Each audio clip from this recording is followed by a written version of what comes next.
Saudara-saudara, mari kita membaca Alkitab kita terlebih dahulu. Anda boleh membuka dari Yesaya 65 ayat 17 hingga 25. Izinkan saya membaca dulu bagian ini, saudara-saudara. Yesaya 65 ayat 17 hingga ayat 25. Sebab sesungguhnya aku menciptakan langit yang baru dan bumi yang baru. Hal-hal yang dahulu tidak diingat lagi dan tidak timbul di dalam hati. Tetapi bergiranglah dan bersorak-sorak untuk selama-lamanya atas apa yang kuciptakan. Sebab sesungguhnya aku menciptakan Yerusalem penuh sorak-sorak dan penduduknya penuh kegirangan. Di situ tidak akan ada lagi bayi yang hanya hidup beberapa hari atau orang tua yang tidak mencapai umur suntuk. Sebab siapa yang mati pada umur 100 tahun masih akan dianggap muda, dan siapa yang tidak mencapai umur 100 tahun akan dianggap kena kutuk.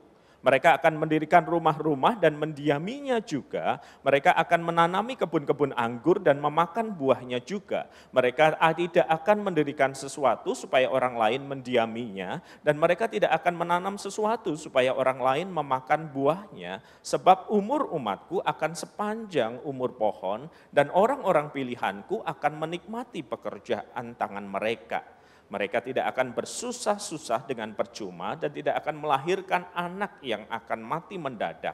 Sebab mereka itu keturunan orang yang diberkati Tuhan dan anak cucu mereka ada bersama mereka. Maka sebelum mereka memanggil, aku sudah menjawabnya. Ketika mereka sedang berbicara, aku sudah mendengarnya. Serigala dan anak domba bersama-sama makan rumput, singa akan makan jerami seperti lembu, dan ular akan hidup dari debu. Tidak ada yang akan berbuat jahat yang berlaku busuk di segenap gunungku yang kudus, firman Tuhan. Berbahagia setiap kita, saudara-saudara, yang membaca firman Tuhan dan berjuang melakukannya. Saudara-saudara, saya besar di generasi di mana kami masih mendengarkan sandiwara radio, saudara-saudara. Ibuku Malang, ibuku sayang, tutur tinular yang beberapa episode itu.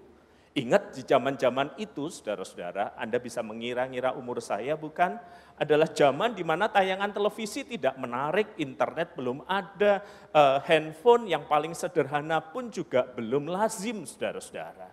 Nah, siaran radio, sandiwara radio itu ada yang diputar setiap hari, ada yang diputar, saudara-saudara, seminggu sekali. Dan tayangan siaran radio, sandiwara radio itu menjadi begitu menarik. Karena adegannya biasanya dipotong pada detik yang krusial. Sementara si pembunuh masuk ke kamar itu, dia mengangkat pisaunya melihat korbannya yang ketakutan. Tahu-tahu kita berjumpa lagi minggu yang akan datang. Itu jadi bikin perasaan pengen banting radio, saudara-saudara. Jadi kita harus menunggu adegan ini kelanjutannya bagaimana, adegan ini mengapa terjadi, mengapa tokoh X melakukan ini, gambaran besarnya nanti ujungnya gimana ya.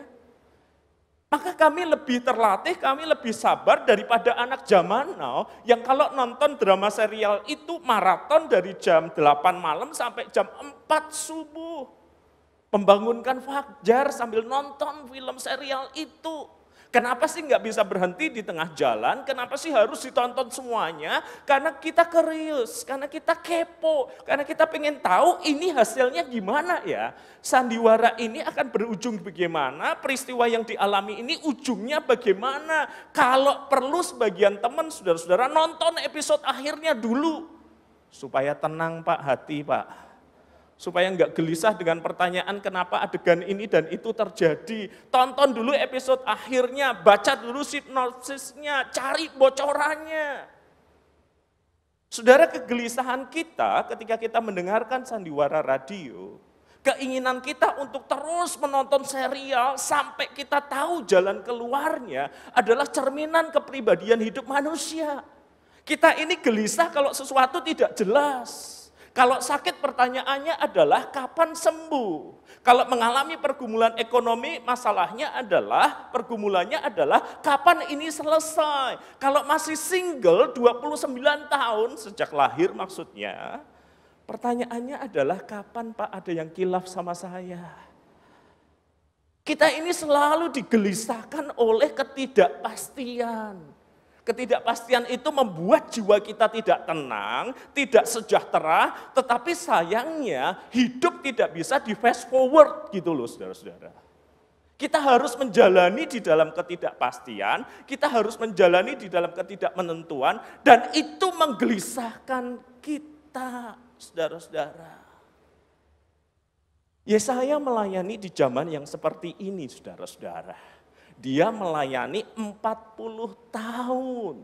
Bayangin dari saya lahir sampai seumuran sekarang 40 tahun tuh pelayanan. Dan itu pasang surut saudara-saudara. Ada saat di mana rajanya begitu mencintai Tuhan, masa depan Israel terjamin, tetapi ada saat di mana mereka jatuh pada titik paling rendah. 40 tahun ketika mereka ada di tanah mereka sendiri, ketika mereka dibuang karena dosa mereka di Babel, ketika mereka kembali untuk menata kehidupan mereka. 40 tahun di dalam ketidakpastian, 40 tahun di dalam ketidakmenentuan saudara-saudara. Dan bacaan yang kita baca tadi ada pada bagian yang ketiga ketika mereka akan pulang setelah mereka dibuang. Bayangkan, Anda meninggalkan rumah Anda karena mengungsi. Berapa lama ninggalinya? 40 tahun ada di pembuangan misalnya. Dan kemudian 40 tahun kemudian Anda kembali ke rumah Anda yang tidak pernah Anda sentuh sama sekali. Bayangkan perasaan Anda, semua sudah rusak, semua sudah berantakan, semua tidak ada pada tempatnya. Dan bahkan Anda lupa ini kuncinya di mana ya. Kalau saya loncat, satpam akan nangkep, Bapak nanya siapa, saya yang punya tetapi bukti kepemilikannya saya juga sudah nggak jelas.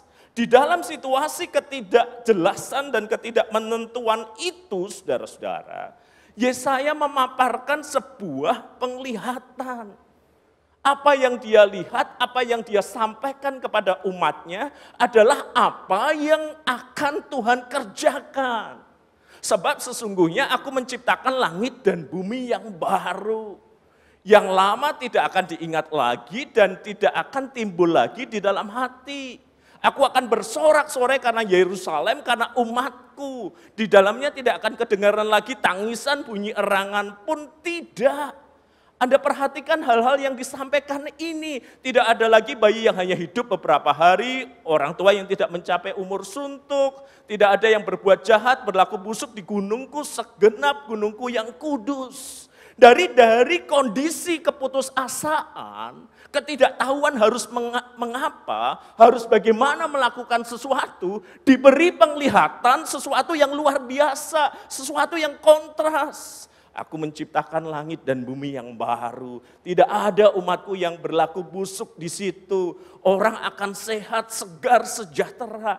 Nah ini penglihatan gunanya apa saudara-saudara? Ini penglihatan mengapa disingkapkan? Bagi orang yang sedang berada dalam ketidakpastian. Bagi orang yang sedang berada di dalam penderitaan. Kenapa diberi kontras lewat penglihatan itu? Saudara-saudara, sebenarnya kontras penglihatan itu ingin menegaskan hal ini. Ini adalah situasi masa kini. Umat lemah, tidak berdaya, tidak tahu hari esok. Dan di ujung sana adalah situasi ideal yang Tuhan ciptakan bagi umatnya. Bahwa hal ini itu yang baik akan terjadi. Dan di tengah jalan ini, Tuhan ingin menunjukkan bahwa saya tidak meninggalkanmu, aku tidak melupakanmu, aku tidak mengabaikanmu, aku terus bekerja. Dan pekerjaan Tuhan itu dia lakukan di belakang layar perjalanan sejarah manusia. Dari situasi tidak menentu di satu titik, Tuhan akan membawa ke masa depan yang baik. Tetapi Tuhan bekerja di balik layar. Tuhan menyingkapkan penglihatan ini untuk menunjukkan kepada umatnya. Dalam bahasa kekinian, aku gak nganggur bro. Aku tidak menikmati penderitaanmu bro. Aku tidak di surga lalu bergeleng-geleng kepala dan berkata, rasa no obatmu kapan rek. Tetapi dia berkata, aku melihat keadaanmu, aku tahu situasi kondisimu, ini rencanaku masa depanku untuk kamu, dan aku terus bekerja di balik layar sejarah untuk membawa kamu dari ketidakpastian kepada hal yang lebih pasti, kepada hal yang jauh lebih baik. Tuhan bekerja di balik layar kehidupan untuk membawa umat dari ketidakpastian menuju penggenapan janjinya. Dan seringkali di dalam pekerjaan ini, tangan Tuhan itu tak terlihat. Tetapi bukan berarti dia tidak bekerja. Saudara, beberapa kali saya mengisahkan pengalaman menarik ini, tetapi karena begitu insightful, izinkan saya menceritakannya bagi Anda. Ketika anak saya berusia 5-6 tahun, dia itu kan suka dibangunkan jauh sebelum pandemi, masih ngantuk, Pak, dimandikan, dikasih makan, lalu berkata, aku tidur ya Pak di jalan. Maka sebagai papa sekaligus driver yang baik, saya angkat anak saya taruh di baris yang kedua. Saya nyetir tentu di depan saudara-saudara. Nah, suatu kali dalam perjalanan menuju sekolahnya, begitu belokan terakhir, ada kemacetan. Dan saya baru ingat, minggu yang lalu udah dipasang pengumuman bahwa tanggal sekian akan ada wisuda, jalan ditutup setengah. Nyesel saya nggak ingat. Tetapi begitulah penyesalan kan, selalu datang belakangan kan. Kalau datang di depan pendaftaran, lebih depan lagi early bird pendaftaran.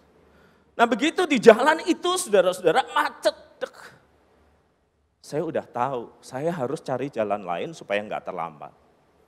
Maka saya nyalain Waze, di tengah kemacetan itu, saya masukkan tujuan, dan dia memberi petunjuk supaya saya segera putar balik. Nah tepat ketika saya putar balik, saudara-saudara, anak saya terbangun, lalu berkata, Papa salah, ini bukan jalan menuju sekolah. Papa keliru, ini jalan menuju mall. Aku mau sekolah, gak mau ke mall.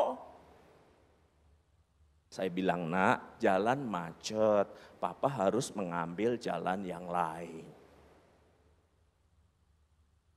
Papa tahu jalan ke sekolahku? Yakin? Enggak salah? Enggak tersesat? Butuh bantuan? Saudara mendengarkan anak ini ngomong terus, sementara saya memperhatikan Waze dan nyetir juga bukan hal yang mudah kan. Maka saya bilang sama anak saya, diam nak. Lalu dia menatap ke saya sambil berkata, kalau enggak apa yang terjadi?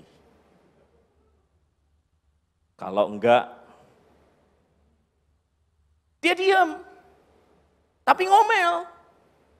Papaku nggak tahu jalan Surabaya, aku mau ke sekolah tapi malah diajak ke mall. Nanti paling papa minta maaf, ujungnya aku ditraktir es krim. Shh.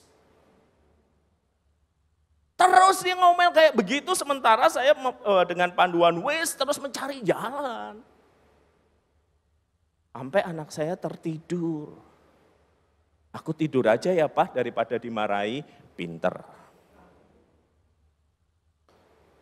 Ketika dia tertidur, saya bisa berkonsentrasi sampai akhirnya saya berhenti di titik tertentu. Bangun nak, bangun, bangun. Dia mengusap matanya lalu duduk.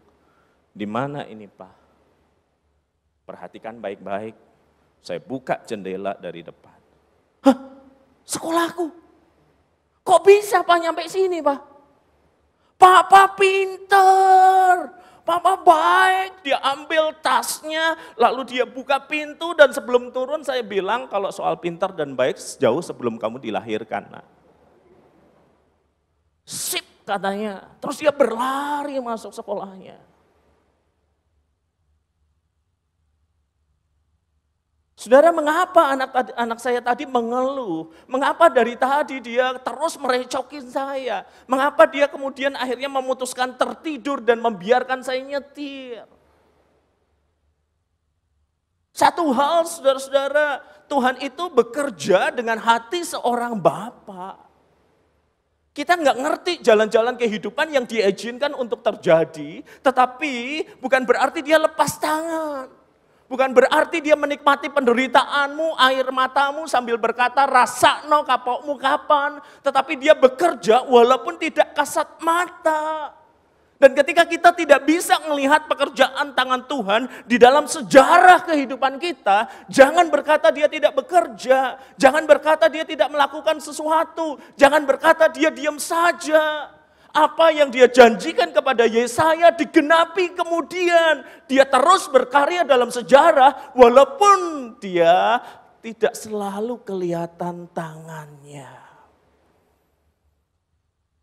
Dan ketika kita sedang tidak bisa melihat tangannya bekerja, kita sedang diajar untuk percaya pada hatinya. Hati seorang bapa yang tidak akan memberikan ular kepada anaknya yang meminta roti. Tetapi sayangnya anaknya seringkali ngotot minta ular. Karena keterbatasan perspektifnya.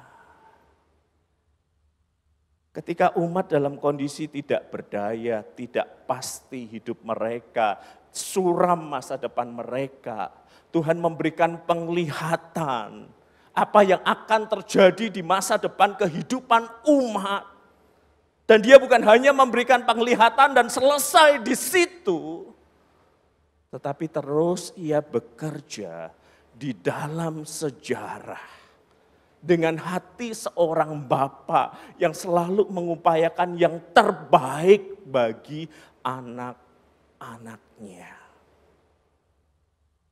Saya tidak tahu fase kehidupan apa yang Anda jalani sekarang.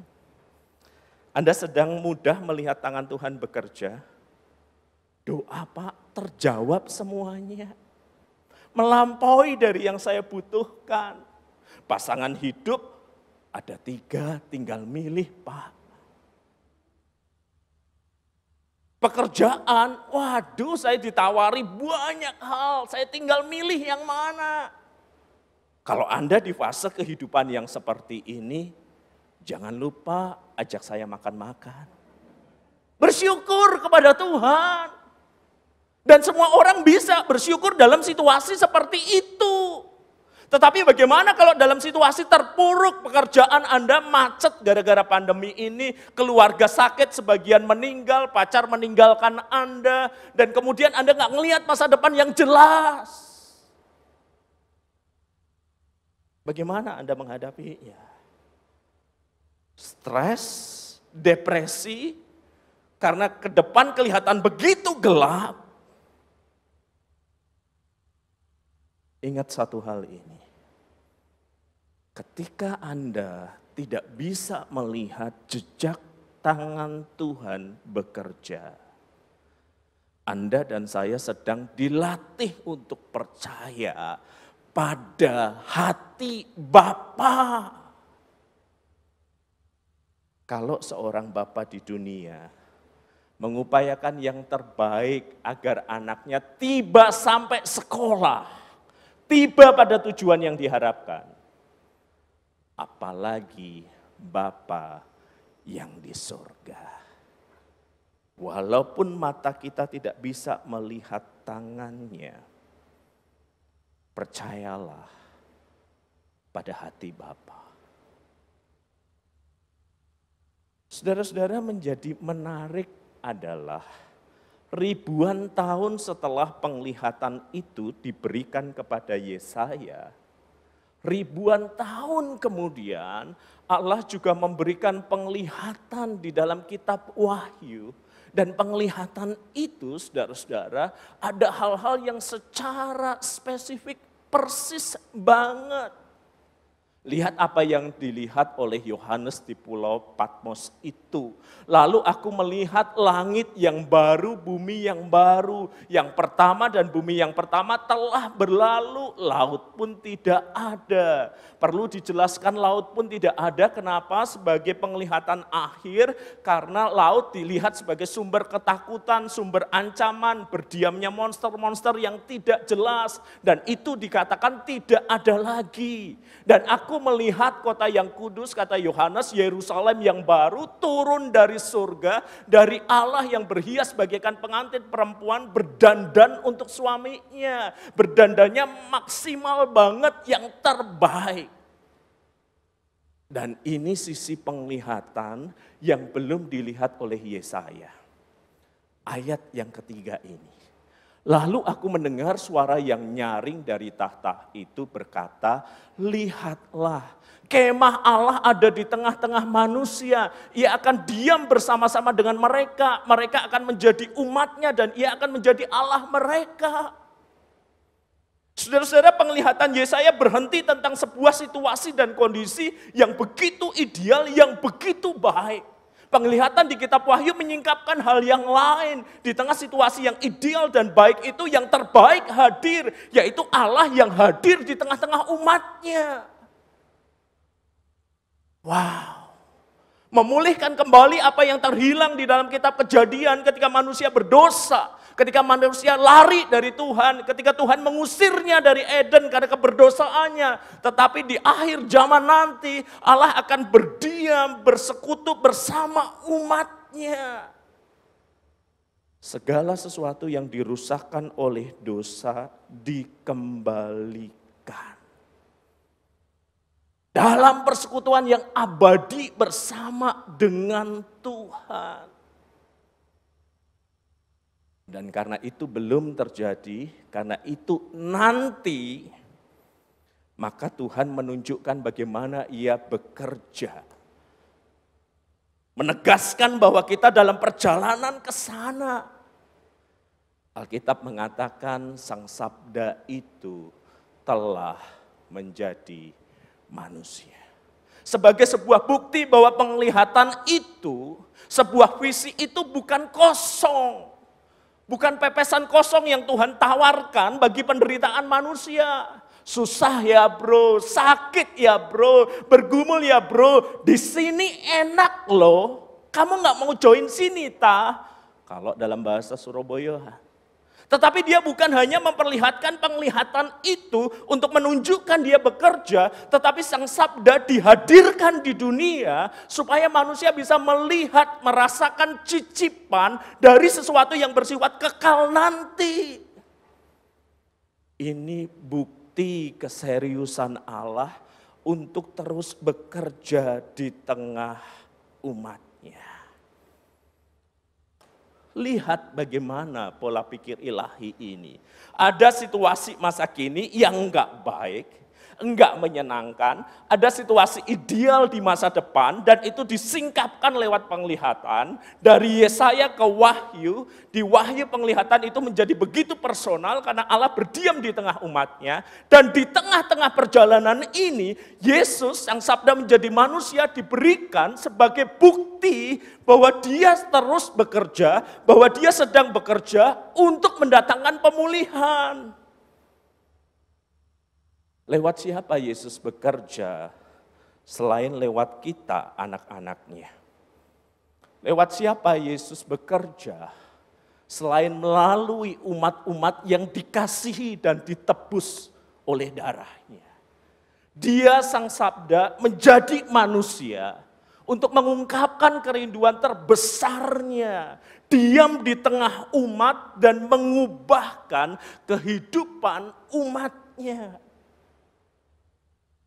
Itulah sebabnya saudara-saudara, ketika Yesus melayani, dia berkata kerajaan Allah ada di tengah-tengah kamu. Pemerintahan Allah dinyatakan. Yang sakit disembuhkan sebagai sebuah gambaran di masa depan, tidak ada lagi sakit penyakit. Yang mati dibangkitkan sebagai sebuah cicipan dari masa depan, bahwa tidak ada lagi kematian di masa depan itu. Hidup Yesus menjadi sebuah tanda, menjadi sebuah bukti bahwa Allah bekerja, terus bekerja. Dan pemulihan itu Kristus lakukan di dalam diri murid-muridnya. Dan murid-murid yang sudah dipulihkan ini dengan kuasa Roh Kudus menjadi tanda pengharapan Kristus bagi dunia. Anda dan saya tidak hidup dalam sejarah dengan sebuah kesia-siaan. Anda dan saya hidup di dalam sejarah, dipanggil untuk menjadi muridnya, diperlengkapi dengan Roh Kudus untuk menjadi tanda yang jelas apa yang Allah bisa lakukan di tengah dunia yang penuh keputusasaan. Itu sebabnya Yesus berkata, ketika Roh Kudus itu datang, Dia akan mengajarkan segala sesuatu kepadamu. Dan mengingatkan kamu akan segala sesuatu yang kukatakan kepadamu. Roh Kudus diberikan, Pentakosta terjadi, para murid yang ketakutan dan bersembunyi menjadi tanda dari apa yang sedang Allah kerjakan. Petrus yang dulu menyangkal Yesus, hidup di dalam rasa bersalah, setelah dipulihkan oleh Yesus, disertai Roh Kudus, menjadi Petrus yang menjadi tanda dari pekerjaan Allah atas sejarah. Begitu luar biasanya, sehingga orang berkata, mereka lagi mabuk nih. Dan para murid berkata, tidak, kami tidak mabuk. Tetapi Roh Allah itu menguasai kami, mengubahkan kehidupan kami, mentransformasi kami, sehingga kami berbicara menjadi tanda tentang Kristus. Lihat bagaimana pola kerja Allah di dunia ini.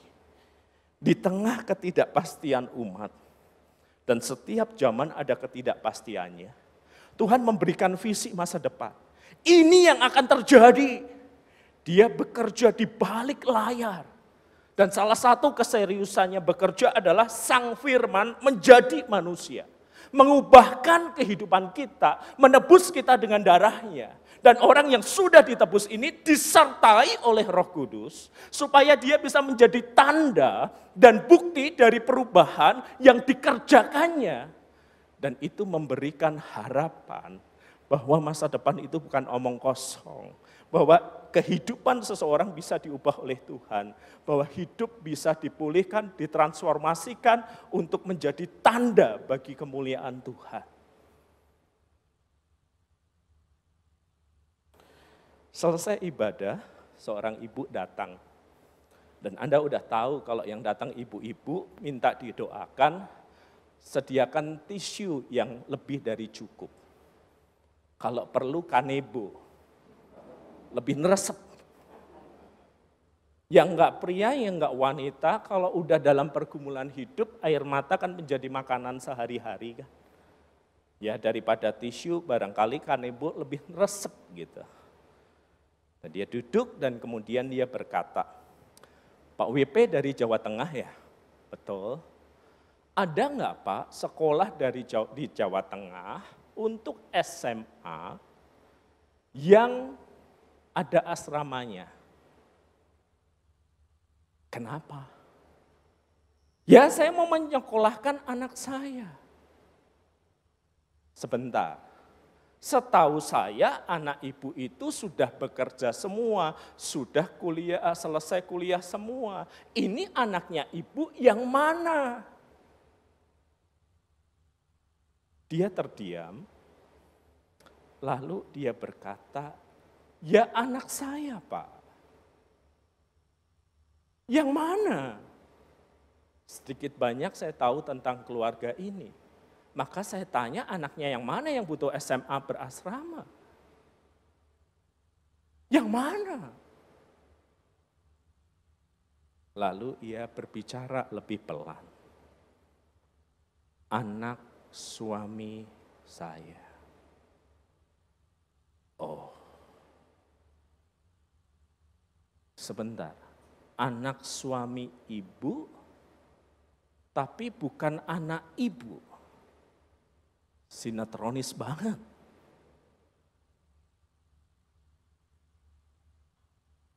Dia nangis, lalu dia berkata, anak suami saya dengan perempuan yang lain. Saya bisa membayangkan ya, kalau itu dalam sinetron Indonesia langsung di zoom in, saya mendengarkan perkataan itu lalu berkata, apa? Piring pecah, kendaraan ngerem mendadak, kucing loncat. Tetapi hidup bisa lebih sinetronis dari sinetron. Maksudnya Bu, Maklum pendeta agak lemot ini. Suami saya berhubungan dengan perempuan yang lain, punya anak. Anaknya enggak diurus oleh mamah kandungnya. Nah, saya mau menyekolahkan anak itu supaya dapat pendidikan yang baik dan tidak seperti mamahnya. Pertanyaan saya, barangkali Anda bisa membantu saya menjawabnya. Terbuat dari apa hati si ibu? Orang melihat anak hasil perselingkuhan pasangan, pasti emosi, pasti marah, pasti kecewa. Tetapi si ibu memutuskan untuk menerimanya, mengasuhnya, mencarikan sekolah yang terbaik untuk diri anak itu.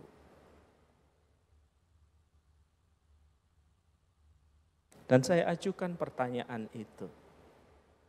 Terbuat dari apa hati ibu?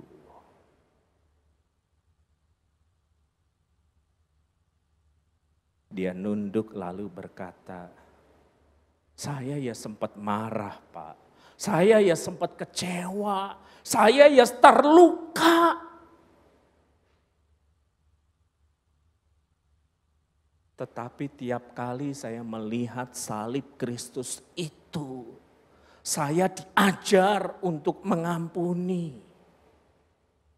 Saya enggak bisa, saya enggak sanggup, daging saya berontak. Tetapi saya tahu Roh Kudus itu memberi damai sejahtera yang melampaui akal pikiran. Dan banyak teman berkata, kok ada orang seperti kamu? Kok bisa kamu bersikap seperti itu? Bahkan si anak pun berkata, kenapa ibu yang harusnya membenci saya dan ibu saya begitu mencintai saya? Ibu saya saja tidak memperhatikan, tetapi mengapa ibu yang harusnya membenci saya malah sayang sama saya?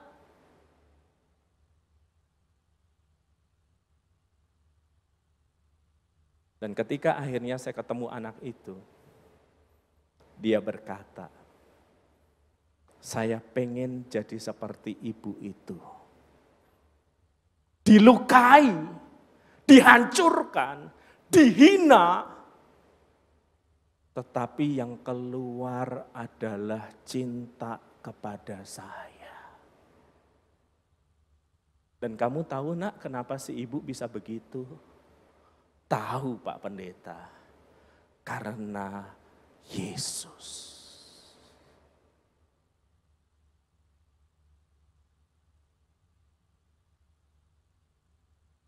Roh Kudus diberikan saudara-saudara, dicurahkan, supaya hidup kita diubahkan. Supaya situasi dan kondisi kehidupan kita diubahkan. Supaya respons kita diubahkan. Harusnya seperti ini respons manusiawinya. Harusnya macamnya kayak begini. Harusnya tindakannya kayak begini. Harusnya marah, harusnya kecewa, harusnya membuang, harusnya putus asa, harusnya stres, harusnya depresi. Itu yang terjadi dalam dunia sekeliling kita. Tetapi ketika Yesus menebus seseorang, ketika Roh Kudus menyertai, maka dia diubahkan menjadi tanda pengharapan, penghiburan, pengampunan, damai sejahtera, sukacita. Dan itu bukan kekuatan manusiawi, tetapi penebusan Kristus dan bagaimana Roh Kudus mengubahkan kehidupan kita. Hidup menjadi tanda pengharapan. Bahkan di tengah semua ketidakpastian di dunia ini. Hidup yang membuat orang sadar dan merasa bahwa Tuhan ada dan Dia terus berkarya. Hidup yang disucikan oleh darah Kristus, disertai oleh Roh Kudus, Sehingga melakukan hal-hal yang besar yang menyadarkan orang Tuhan masih ada. Dia berkarya dalam sejarah. Jangan pernah menyerah. Jangan berputus asa. Lihat Sang Sabda menjadi manusia.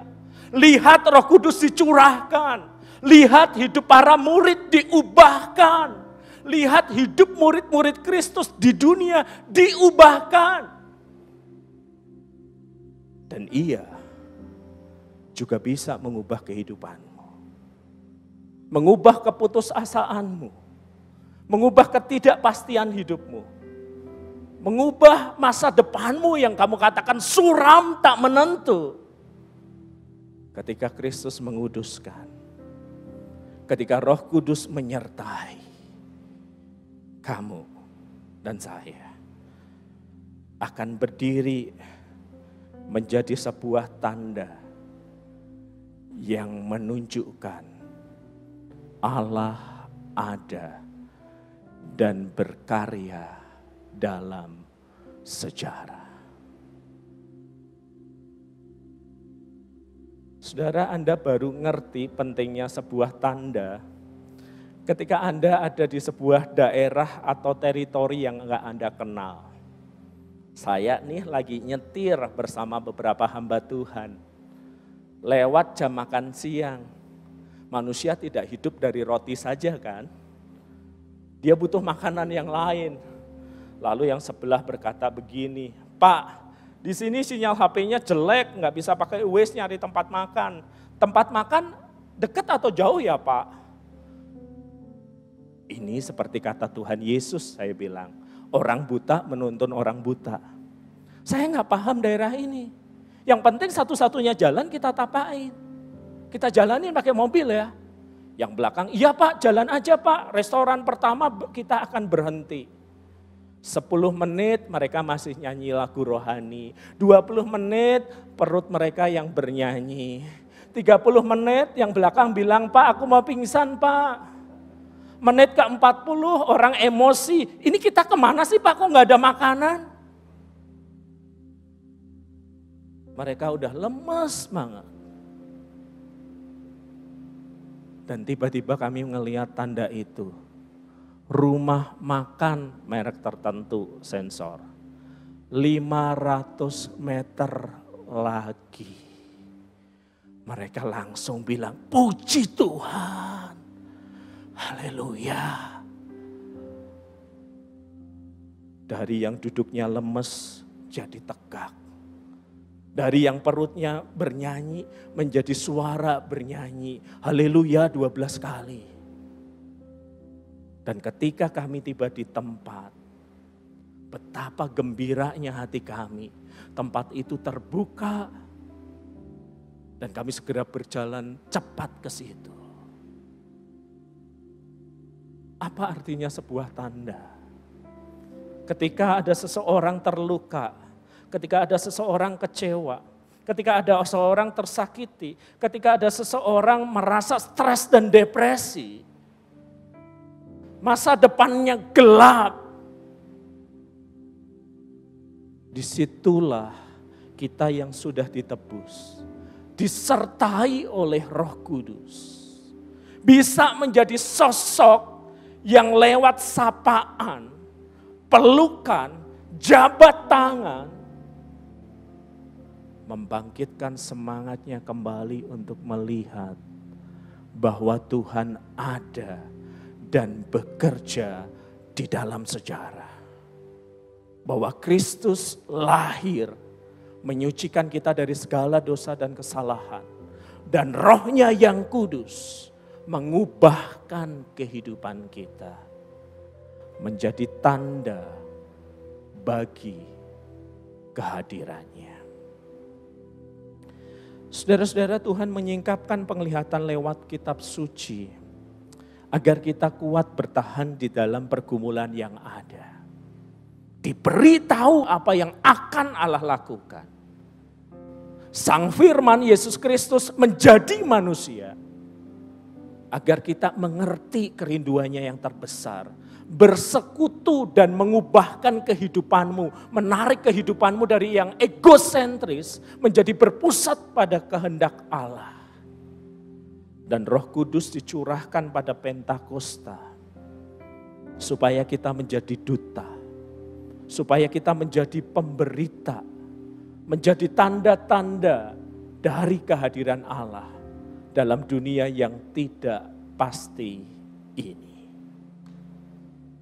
Jadi di tengah ketidakpastian hidup, jika kita tidak menjadi bagian dari pengharapan melalui Injilnya,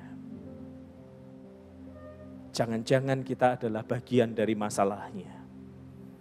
Dan dunia ini tidak membutuhkan lebih banyak masalah. Karena tiap orang punya. Tetapi hanya orang-orang yang telah disucikan Kristus, disertai oleh kuasa Roh Kudus, yang mampu menjadi tanda-tanda pengharapan bagi dunia yang penuh ketidakpastian.